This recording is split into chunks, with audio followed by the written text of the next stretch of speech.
Alright, welcome to week 13. Going to be going over Tactics, chapter 11, and I'm going to do something a little bit different before we start. I was going to do a brief review. So, the last chapter, we learned taking the roof off. First, you kind of learned to adopt another person's point of view, and then for the sake of argument, and then you learned the value of pressing him to the logical end and absurd consequences of his view. So the 3 steps for taking the roof off was reduce the point of view to its basic premise. Second, give the idea a test drive, and then determine if any absurd consequences result when we consistently apply the view.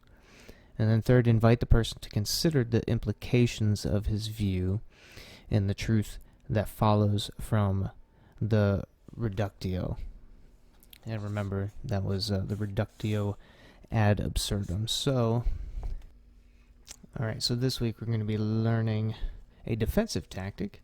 So here, I just want to go over a little intro. So remember, arguments are good, but they do have their limits. Arguments are meant to glorify God and then break down barriers to belief. So there's no foolproof or beat 'em all argument. So stop looking. Koukl mentions that in this chapter.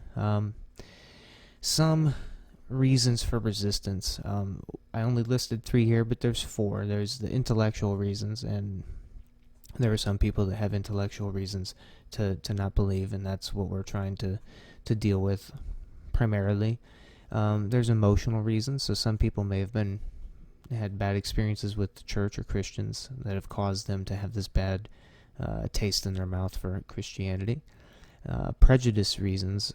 Some people have prejudged your position before you've even given it to them. And then there's rebellious reasons, and some people are just in plain rebellion against God and or truth. So, playing defense, the steamroller tactic is a defensive move, so you're not to become the steamroller.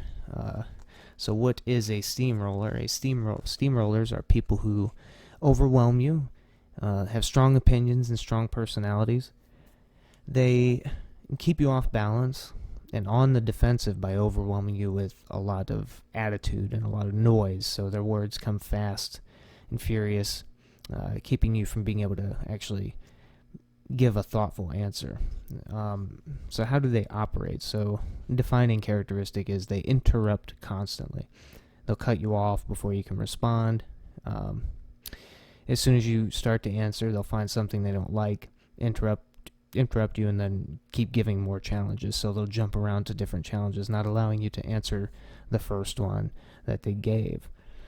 And steamrollers usually continue to keep firing questions at you and constantly interrupting. So that's why it's important to think about these steps that Koukl gives to defend against that kind of attitude. Okay, step 1 is stop them.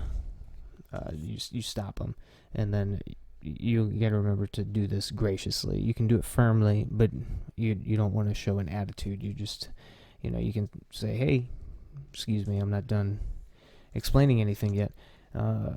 So sometimes it's necessary. You say, hold on a minute, I need a little more time. You asked a good question, and you deserve an answer. Are you interested in what I have to say? Sometimes the steamroller can be aggressive, and you're just trying to calmly suggest that they're being impolite, because you know that you're sitting there listening to them, listening to their objections, and you just want to point out that you are respectful to them, so they should be respectful to you and allow you to talk and give an answer to them. The step 2 would be to shame them. So during step 1, your goal is to formulate an agreement with them. So, hey, I'll listen to you if you listen to me, kind of thing. So when you make this agreement and they agree to it, they actually say, okay, yeah, I agree to, let's go ahead and do this, back and forth, I'll listen and you listen. Once they agree to that, and they continue to steamroll you, the second step would be to shame them and then point out that they broke the agreement. Okay, so remember, you want to stay in control. Don't sound rude. You can sound upset and firm because they're being rude and they're constantly interrupting you, but it's important to stay emotionally in control. And then step 3 is leave them. Sometimes it's necessary to, if they won't let you answer, if they're not going to listen to you, then you can just, say, hey, I'm obviously not getting anywhere with this, so I'm going to go ahead and drop it and move on.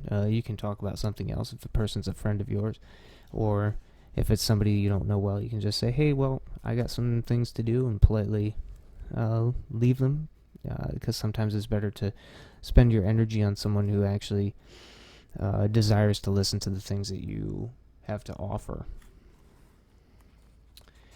And conclusion. So don't let yourself be steamrolled. Follow those steps. You got to be courageous and gracious. Learning to read the person takes some time. So what I'm talking about here is sometimes learning somebody's personalities, it may seem like they're trying to steamroll you, but they're just the kind of person that really likes back and forth kind of dialogue, and it takes time to be able to read people in this way. But if you sense that they're trying to steamroll you, just go ahead and stop them, let them know what they're doing, and you guys can kind of set some ground rules and move on. And you can't be discouraged, because these situations are going to happen, so you just got to pick yourself up and dedicate your efforts to God, and you won't fail.